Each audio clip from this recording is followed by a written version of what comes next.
Greetings one and all, my name is Lancer and welcome back once again to Fate Zero. We'll be watching episode 13, last time on. Really just two scenes. We had Irie and Saber arriving at their new base, this mansion, with Irie revealing that she is steadily getting weaker. She doesn't have her sense of touch right now. And meanwhile, Kira and Gilgamesh discuss the Grail and the Masters, as the Grail has chosen Kira to be a master once again, despite no servants being freed from the pact. And well, Gilgamesh is steadily pointing him in the direction of, let's find your ideal wish together. And well, as the Grail War reaches its second phase, as well as reaching the end of part 1 of Fate Zero, which is fitting, let's get right into the episode.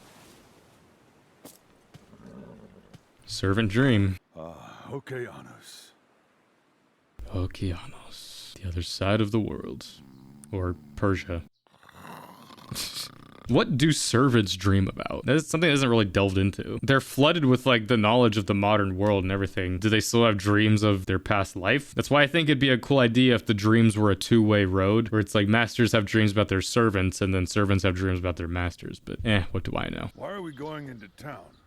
No reason.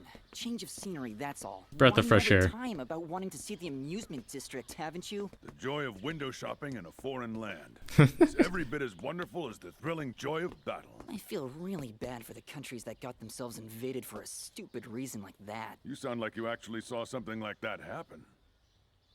Never mind. Well, I was just mean, thinking out loud. that's your whole history, is you're conquering.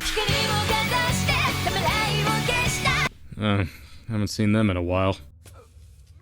I was starting to be happy. We worked so hard to create this artwork. What kind of inhuman monster would do something like this?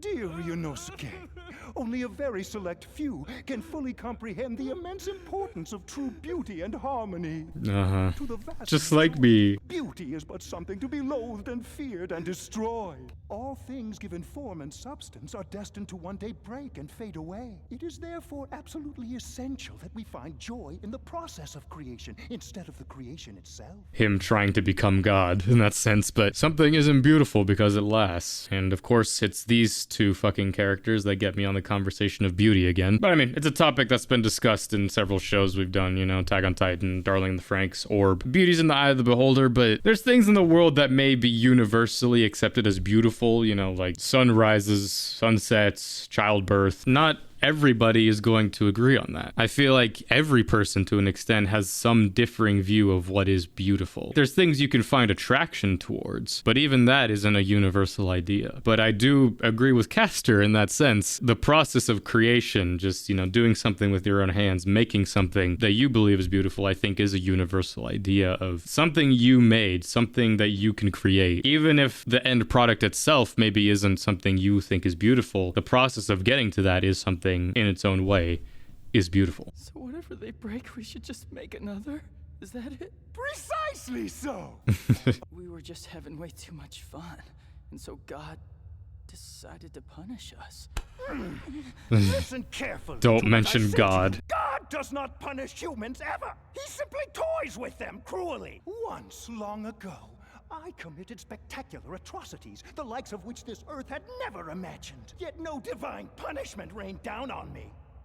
Before I knew it, 8 years had passed, and my exploration into the depths of evil had been ignored. Sound familiar? It was not God that destroyed me and took away my life, but rather the selfishness of my fellow man. The church and the state executed me, not for anything wrong that I had done, but because they coveted my wealth and my lands and wanted to take them from me and make them their own. It was simple theft by a pack of criminals.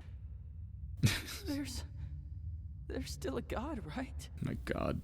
Why ever would you think that? You who are without faith and have never in your life known a miracle. The world seems like it's so boring. But then, the more you look, the more you find all kinds of neat and crazy stuff around you. I've And always thought in you. a world filled with so many wondrous and amazing things like this could never have happened simply by chance. Christians, this is what you sound like, by the way.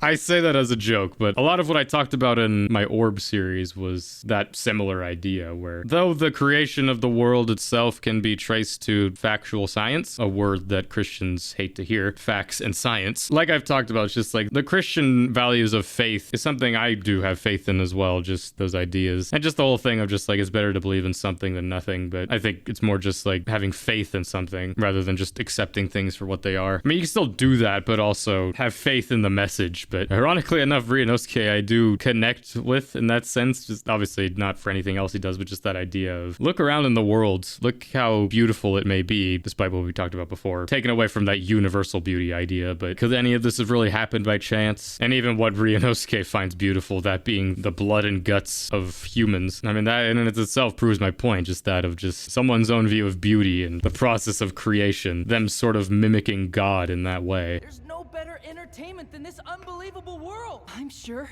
there's a master entertainer somewhere writing the story of all 5 billion people in this world. 5 billion. What other name could you possibly call him but God himself? Do you believe that it's possible God loves humanity? What do you mean he's head over heels? I mean, if he's spending every minute of every day writing our story, well, he could never do it if he didn't love us, along with totally enjoying the results of his own work. He also loves all the things that make humans look good, like honor, courage, and hope. He loves screams and blood and utter despair just as much. And If there he it is. didn't, there's just no way in hell the guts of living things would be as cool and colorful as they are. I had no idea that such a vivacious new faith had taken root and was beginning to bear amazing fruit. Faith in God's creation rather than God himself. Weirdly enough, though, I like it. As fucked up as both their methodologies and ideals are, I like the ideas that they're putting forth. God loves humanity just as much as we may love him. Otherwise, why were we created? But there's also kind of a selfish idea there, though. It's just like, if we're made in God's image, does God love us because he loves himself? If I asked any of these questions to a true-born Christian, they would just melt on the spot. Really enough, like these two characters that have found their truth, and I feel like they end up dying in the truest form of their characters, more so than the rest of the characters in the show. According to your bold view of religion, were not my blasphemies nothing more than a silly farce? Not at all. You know, the best entertainers will sometimes get the most acclaim of their careers when they play a really dark and disturbed villain. Like you. God probably loves playing against your cruel and demented villain routine. So both blasphemy and worship are, in your eyes, actually valid forms of godly devotion? Oh, that's marvelous! Truly, you are the insightful bearer of a brilliant and important new philosophy. A god who makes mere puppets of men for his own sport, and at the same time is himself but another clown. His vicious ways finally make sense to me now. Just like we had Saber realizing in her new life her mistakes, Castor now realizes the true form of religion and all this, or at least his form of it. But that idea, yeah, blasphemy and devotion, two sides of the same coin, really. This really was a fitting show to watch after Orb. Let us go and paint the gardens of the puppet master god with even more brilliant despair and terror and depravity. We will show the author of this wicked world, who hides up in heaven, that God is not the only one here who knows what entertainment is. We're gonna entertain even God. Cool! Cool! God, that sharp cut. I liked that, though. All right now, I'll be in this bookstore for a while. No conquering, Ryder, and no plundering either. You cannot plunder the hot dog stand. Pay attention to me, damn it! There's to be no shoplifting and no eating without paying. If you want something, then pay for it with this money. How does he have money? Back in my day, Macedonian etiquette was the mark of a man of culture and palaces everywhere. It was the mark. That does not mean that I followed them, though. I love having the contrast of Castor and Ryuunosuke and then Waver and Ryder. Like, both pairs are kind of similar, just in the sense that they're both discovering their own devotions, really, just like their truths of the world. I mean, Ryder, there's nothing left for him to discover. As far as he's concerned, he'd seen the world and, you know, conquered, did his fill. Conquering is his devotion. Whereas Waver, he's getting there. And kind of it was the opposite with Castor and Ryuunosuke. Like, Ryuunosuke was already there. Kind of. Like, they both, like, discovered different ideas. Just like, Ryuunosuke was just like, oh, the process of creation is the true beauty. And then Castor just like, oh, we are entertainers for God. True blasphemy and devotion. The king gave control over the lands he had conquered, and the rights to the taxes from those lands to the local nobles. Waver can read English. That's the thing, like, is Waver from England, or did he go to England to study magecraft? I mean, he's able to read English, obviously. Pushed off, taking them further east. Just like in my dream. Because he wanted to reach Okeanos, the furthest ocean. Right, ocean. It was probably just a lake. Hey, boy! Where are you? Shh, it's a library. You know, you're so tiny. You're impossible to see between these bookshelves. Normal people are smaller than bookshelves, idiot. What is it you bought? Feast your eyes! It just so happens that the new Admirable Grand Strategy video game came out today. There's no point in buying software. I haven't heard this when you song. don't even have a game console. Yes, I took care of that. You're gonna have no money in your account. To be fair, where's he getting money from? Like, we don't know Waver's parents or anything like that. Is this part of his scholarship money? Let's go play in two-player mode. Aw. I bought a decent controller. I'm not interested in low-class entertainment like that. It's stupid. Shut up, Kenneth. Why are you constantly trying to narrow your own horizons instead of broadening them to the fullest you can? Glory lies beyond. If I had spare time to waste on that, I'd spend it all on a search for truth rather So, than... what was it you found so interesting on this shelf over here? Well, I'll be. This is a book about me. I am right here in front of you every day. If you want to know something, just ask me. The living history book. According to the description of this history book, you were really short back when you were first alive. So how come you materialized here in such an enormous body? It says that I was tiny? I have always believed that you should never completely trust what's written in a book when you don't know the person who wrote it. I mean, yeah, it just like is diluted over how many fucking centuries? You mean to tell me you're not mad they got it all wrong? Huh? No, it doesn't really bother me. Throughout history, the people in charge have always tried their hardest to make sure future generations remember them. I don't know if he tried that hard. Having your name recorded in the history books is a kind of noble immortality. But if that means my name and nothing else gets passed down for 2 millennia, I would have preferred to have even 100th of that added to my life. It's true that you died in your early 30s? Honestly, that's surprising considering the life expectancy back then. He basically lived till 80. He accomplished as much as he did. Because there's the Alexander the Great, not quote, but just the thing where just like he looked out over all the kingdoms and was sad because there was none left to conquer. I kind of wish that was brought up. I mean, it kind of was when he was talking about just like, I will mourn it and shed tears for it, but it was more just because like it was all lost and gone after he died. But, you know, Alexander the Great's remembered to this day. Just him talking about it's like, oh, it's kind of immortality in a way, which is wish, just like I want incarnation. Like in his own way, he's already living forever. Hey, big guy! Get going out there and show us some cool gig that's gonna shock even God! You may look forward to it, Ryuunosuke. It will be the greatest cool you have ever seen in your life. The greatest cool! I can't wait to see it! These two are having their own fun. Oh yeah, something really awesome is gonna happen here. I just know it. It will be the greatest cool ever. Like that he's adopted his vocabulary. Hey, why are you being so quiet, boy? I was just thinking about how boring you are. See, you are bored, just as I thought. Just quit whining and play this game with me. That's not it! With a servant like you who's practically guaranteed to win, I couldn't take pride in winning the Grail. Not guaranteed. It would have been a lot better for both of us if my pact had been with Assassin instead of you! I think by now you'd be deceased. Well, that's Busy. fine! If I'm going to die fighting in my own battle, I'm not going to complain! If the wish you have for the Holy Grail was something that impressed me in some form or manner, I would be far more inclined to enthusiastically obey your every whim and desire. Yeah, he just wants glory. Again, it's really fitting, you know, having Ryder just like glory lies beyond the horizon, not in some cup. Don't need to be in such a hurry. Nobody said that the Holy Grail War would be the single most important event of your entire life. When the day finally arrives that you find a way to live that you can truly be proud of, you will be forced into your own grand battle, one that you will have to fight whether you want to or not. I like that, just as the sun's setting and just this one shot. When you're young, you feel like you just have to do everything. You're not gonna be young forever. I mean, you can be as young as you want to be for as long as you want, really. If we put these staples on like adulthood and like children and all this, it's just like, nah, once you're 18 and you better know what you're doing for the rest of your life. That's not the case. It shouldn't be, at least. I mean, you may think that something's the most important event in your life and then just, well, something else. I mean, to be fair, the Holy Grail War is kind of a big deal, for mages at least. That's why I do like going into like the case files and all that. Waver is at least somewhat known. I mean, he survives the Grail War. Kind of a big thing. More to talk about with that in the future, though, but I love this conversation. You will have plenty of time then to look for your battlefield. Yeah. I'm saying that I'm not the only one here who isn't satisfied with this pact. You would have been able to win this war easier if only you'd sworn your allegiance to a different master, right? Probably, yes. But can't change fate. You see, You're looking at the real enemy that I'm facing. Try to draw a picture of the two of us standing alongside this enemy. Draw it so you can tell the difference in our sizes. Wait, what do you mean? That's... Impossible, right? You and I are the same.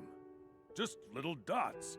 What point is there in trying to compare our sizes? That is exactly why I'm excited. The weakest and the smallest.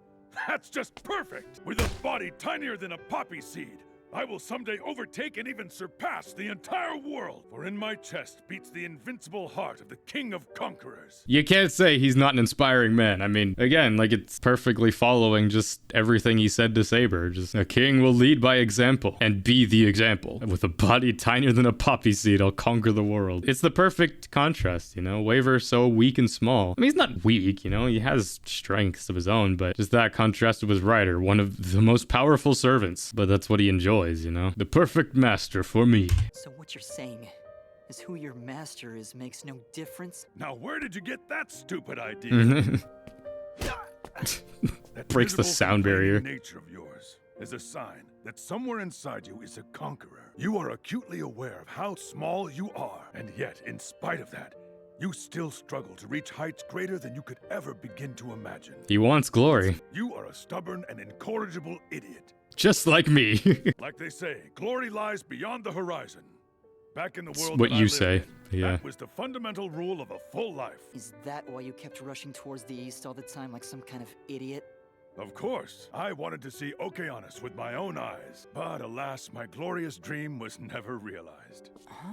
You never saw the ocean like It was a dream? literal dream. It was his dream. Okeanos remains the place I strive for.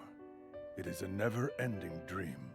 Yeah. That sea in my dream was really an image of the heart. That's the whole thing, though. It's like, deep down, he kind of doesn't want to reach it. He's forever chasing that Okeanos. Chase the Okeanos in your heart. You know, the thing of, like, it's about the journey, not the destination, but it's more just, like, forever having something that you're striving for like that. It makes everything else along the way seem easier, just to get there. I, who after 2,000 years still dream the same dream about a place he's never seen. I'm a great fool. So you see, boy, a pact with an idiot like you is just perfect for me. Damn right. Speaking of the war, The river. here we go. Can you see what is happening? Oh, Could it right, be you he? guys. It is Castor indeed.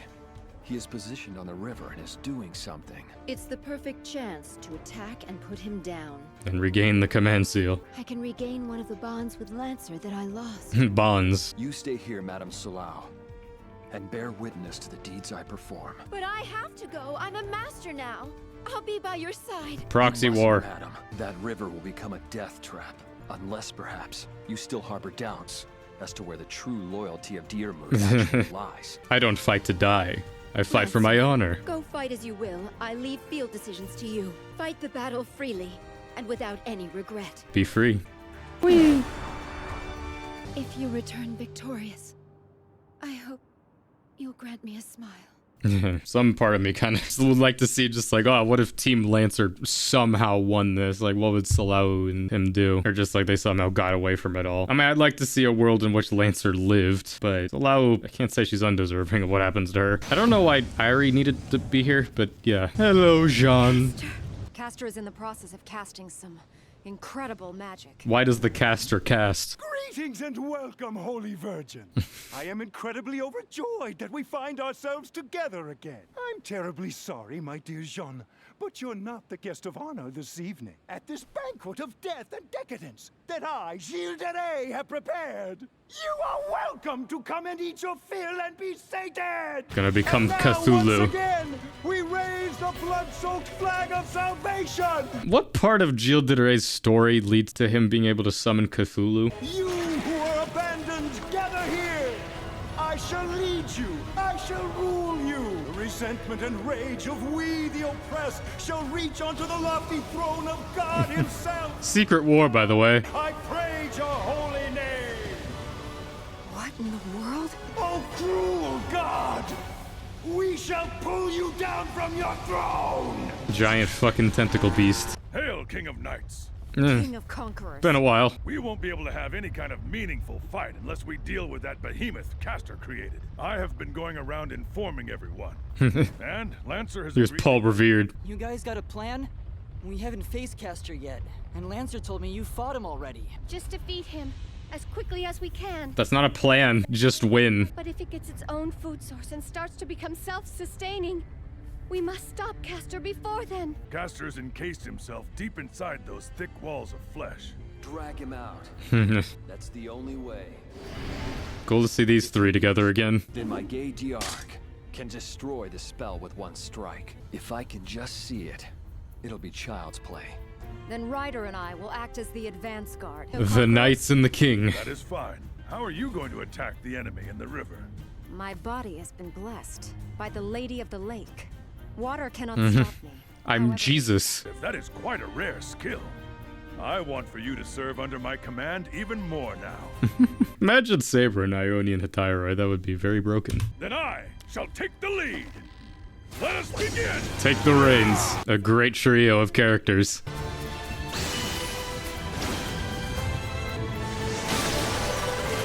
She is Jesus. Speaking of God. Let's finish this, Castor. Now!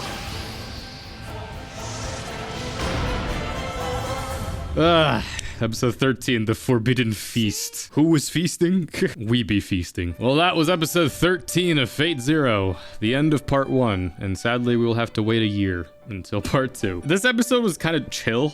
Like, really, it was just like, oh yeah, Castor and Ryuunosuke having their religious epiphany, and then also Ryder and Waver talking, and then it's just like, oh yeah, now action. It really ends up being everybody working together to defeat Castor. I mean, there is another servant who gets involved too, but good conversations all around. Again, I was looking forward to that scene with Ryuunosuke and Castor. Just like, I weirdly have more to say with that, and I kind of agree to an extent. Like, obviously I don't agree with the methods they're employing, but I do kind of agree with the sentiment. And of course, having that contrast with Waver, just not having the confidence in himself. But the great Iskandar is the ultimate motivator and gives you all the confidence you need, which again, you know, it's like theorized that that one long-haired dark character in his Ionian Hetairoi is Waver. It's not actually, because I think it's like another character just looks that way, but you know, it'd be funny if it's like a bending of time, which is because, you know, Waver does become his retainer. The king leading by example, and ultimately that applies to Waver, and ultimately he becomes inspired, which, I mean, how can you not? That man literally patting you on the back, probably breaking some bones. You are an incorrigible idiot who is perfect for me. Even I'm inspired. And now Lancer's here fighting with all of them too. He's gonna be the one to pierce it if it actually happens. But I really love part 1 of Fate Zero, you know. A part of me almost loves it more than part 2. Like, honestly, I would maybe say I do. I don't like to compare it. Like, even though they do operate as kind of a season 1, season 2, because I mean, there's different openings and endings as well. I look at all as ultimately one 25 episode epic. Again, we don't have the second half without the first half with all the setup and the characters. But sadly, from here on out, it's, well, I mean, the next couple episodes obviously we'll have the Castor fight, but after that it's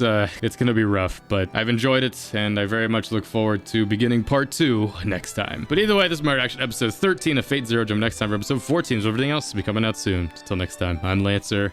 Thanks for watching.